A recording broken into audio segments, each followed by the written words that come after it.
Recently, I interviewed the nonprofit organization Beyond Toxics. They envision, quote, a society where everyone has equitable access to healthy food, clean air, and water, and underserved communities are involved in decision-making processes that affect them. I interviewed them because they've been located in Eugene for a long time, helping to protect the environment.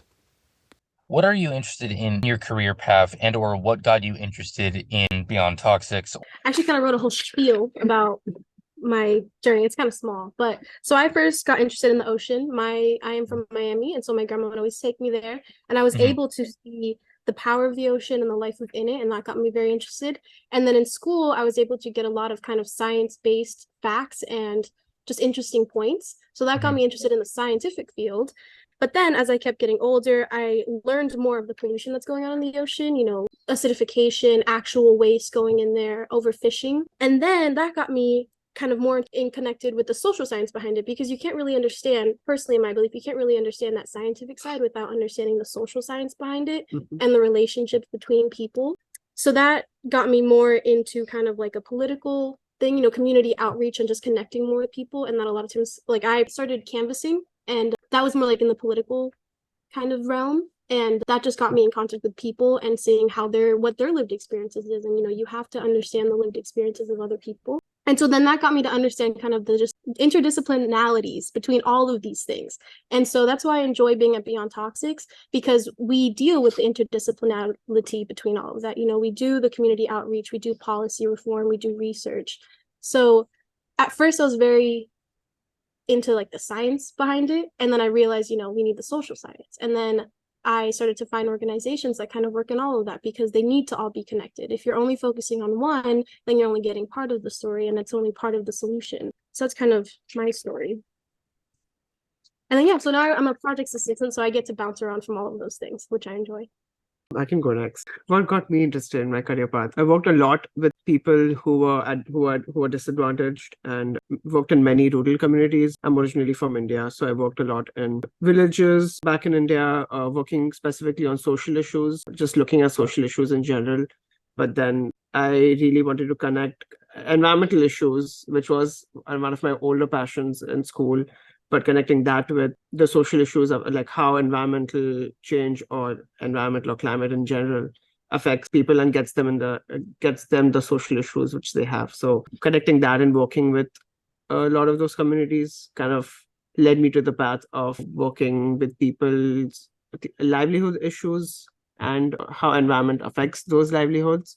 And then fast forwarding now to the current time, I was introduced to a lot of environmental justice terminologies and the concepts in the United States, which got me really interested in applying to Beyond Toxics as the current position which I'm in. And that's how I got to continue that passion which I had from 6 7 years ago to continue working in that over here in this space. So I think I have this got this great opportunity to work with Beyond Toxics, to be in this current position and work on different environmental issues with different communities out here who are similarly at a disadvantage.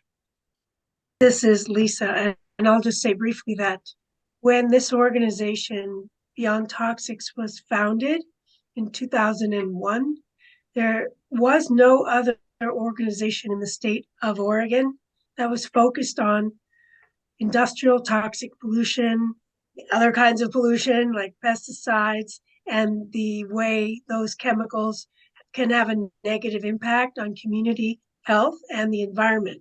So we were formed to fill a gap and to address both policy and practice where it comes to making better regulations around toxic pollution and directly helping communities have a voice in that process. Yeah, I'll make it quick too. So yeah, I feel like my journey here has been kind of a long and twisty road of just like picking up breadcrumbs and finding my way. I started college in the environmental science sphere of things for a whole host of reasons. Mainly, my dad wanted me to be a doctor, and I was like, that was the only palatable science that I could do. So I started with environmental science, hated it, only was really interested in like I liked it in the sense of like, it's fascinating for me to learn this, but I kept being drawn to like, how does this impact people? How does this impact society? So just kind of through different classes, I ended up switching to an anthropology and environmental studies major.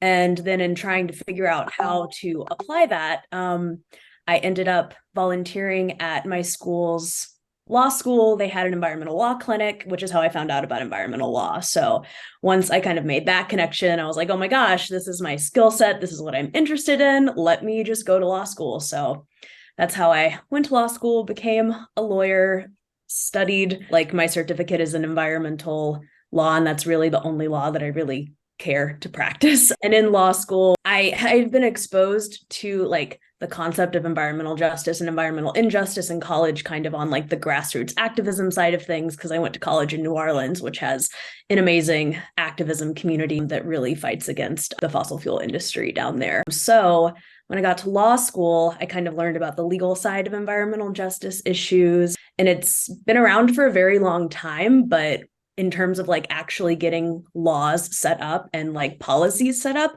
we're kind of on the cutting edge of bringing this long process of activism into the legal sphere and kind of getting policies in place to reflect all of that. So yeah, anyway, I got there, did some work at Crag Law Center as a student and then their legal fellow, and Beyond Toxics is a client of Crag. So I was exposed to the work that Beyond Toxics did and really, really admired them all throughout law school, of just like the amazing EJ work that was being done in the state. And when there was a job opening, it timed really well with my fellowship ending. And so here we are. Want to help this cause? For more information and how to show your support, check the link in the description below. Thank you.